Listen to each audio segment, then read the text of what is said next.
കൃത്യമല്ലാത്ത ഒരു കാര്യം സഭ പഠിപ്പിക്കത്തില്ല. കൃത്യമല്ലാത്ത ഒരു കാര്യം സഭ ഉപദേശിക്കത്തുമില്ല.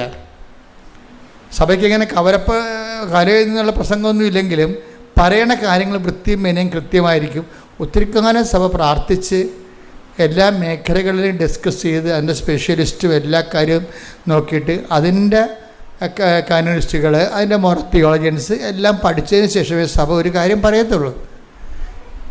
അപ്പോൾ നിങ്ങളവർക്ക് മാർപ്പാപ്പയെ കൊണ്ട് പറയിപ്പിക്കണമെല്ലാം മാർപ്പാപ്പ ഒറ്റ ശ്വാസത്തിൽ പറയണതാണ്, രാഷ്ട്രീയക്കാരെ പോലെ പ്രസംഗം. അങ്ങനല്ല.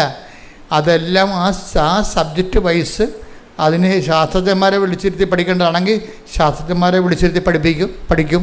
ആ വിഷയങ്ങളെക്കുറിച്ച് അതിൻ്റെ സഭയുടെ നിലപാട് എന്താണെന്ന് നോക്കിയിട്ട് ആ തിരുസംഘത്തിൽ നിന്ന് കൊടുക്കുന്ന നോട്ടാണ് മാർപ്പാപ്പ പറയണത്. മാർപ്പാപ്പ പറയുന്നത് കൊണ്ട് തന്നെ വിശ്വാസസംബന്ധമായ കാര്യവും ധാർമ്മികമായ കാര്യങ്ങളും കറക്റ്റായിരിക്കും. കാര്യം അത് ഇരിക്കുന്ന ചെയർ കർത്താവ് അഴിക്കാനും ബന്ധിക്കാനും അധികാരം കൊടുത്ത ചെയർ ഇരുന്നുകൊണ്ടാണ് സഭ കാലഘട്ടത്തെ നയിക്കണത്. അപ്പോൾ അതേസമയം തന്നെ ഇവിടെ എന്താ സംഭവിക്കും, ഇവർക്ക് മനസ്സിലായി ആ ലേഡി സ്റ്റാഫിന് അവൾക്ക് ചിലപ്പോൾ കഴിവ് കുറവായിരിക്കും, പക്ഷെ അവൾ ആക്ഷേപിക്കേണ്ട കാര്യമില്ലായിരുന്നു. എല്ലാവർക്കും ഒരുപോലെ കഴിവുണ്ടാകുമോ?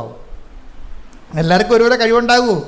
ചില ആൾക്കാർ സ്ലോ ആയിരിക്കും, ചില ആൾക്കാരെല്ലാം പൂർത്തിയായിട്ട് ചെയ്യും, പക്ഷെ സ്ലോ ആയിട്ടേ ചെയ്യത്തുള്ളൂ. ചില ആൾക്കാരെല്ലാം സ്പീഡായിട്ട് ചെയ്യും, പക്ഷേ വൃത്തിമനയില്ലാതെ ചെയ്യത്തുള്ളൂ. മനസ്സിലായില്ലേ?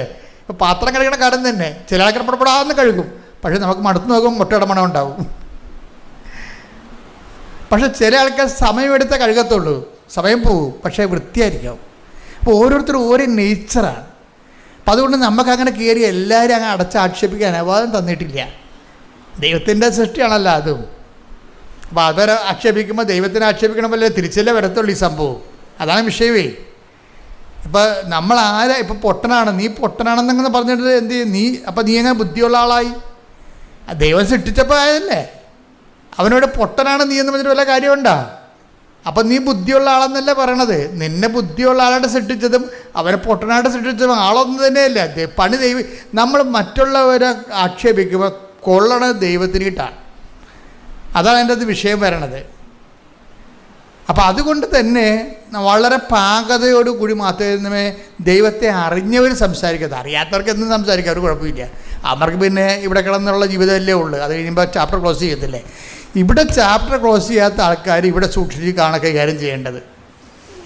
അതുകൊണ്ട് ഇവൻ്റെ വിശുദ്ധി നഷ്ടപ്പെട്ട മറ്റുള്ള ആക്ഷേപിച്ച് ഇവൻ്റെ വിശുദ്ധി പോയി കഴിഞ്ഞപ്പോൾ ഇവൻ്റെ പ്രൊട്ടക്ഷൻ പോയി. ആ വേദന തിരിച്ചു വന്നു കഴിഞ്ഞപ്പോൾ ഉടനെ രാത്രി പോയി കുമ്പസാരിച്ച് ആശീർവാദം മേടിച്ചു, പാപക്ഷമം മേടിച്ചു.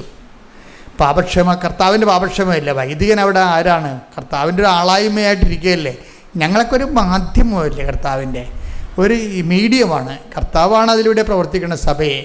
അപ്പം ആ അധികാരത്തിലാണ് ഇവൻ്റെ പാപം മോചിച്ച് കിട്ടി. അവനെന്താ വേണ്ടത്? പശ്ചാത്താപം വേണം. അതിനെന്താ ചെയ്യേണ്ടത്?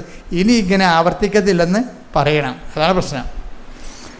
ചില കുമ്പസാരക്കാർ ചിലത് ഒക്കാത്തതിൻ്റെ കാരണം എന്തറിയാമോ? പശ്ചാത്താപം ഇല്ല. ഇനി ഇങ്ങനെ ആവർത്തിക്കവില്ലേ നിങ്ങൾക്കറിയത്തില്ല.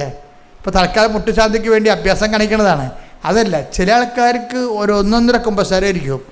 സങ്കടമുണ്ട്, അത് തെറ്റാണെന്ന് മനസ്സിലായി, ഇനി ഞാനത് ആവർത്തിക്കത്തില്ലെന്ന് കുമ്പസാര കൂടെ വെച്ച് അവൻ സ്വന്തമായിട്ട് ദൈവത്തോട് പറയും. അതിന് വൈദികൻ അവന് ഉപദേശവും ആശീർവാദം കൊടുക്കും. അവൻ ഓക്കെയാവും. അപ്പം അവൻ്റെ രോഗവും കർത്താവ് ഏറ്റെടുക്കും. ഇവൻ കുമ്പസാരിച്ച് ആശീർവാദം മേടിച്ചപ്പോൾ തന്നെ ആ തിരിച്ചു വന്ന വേദന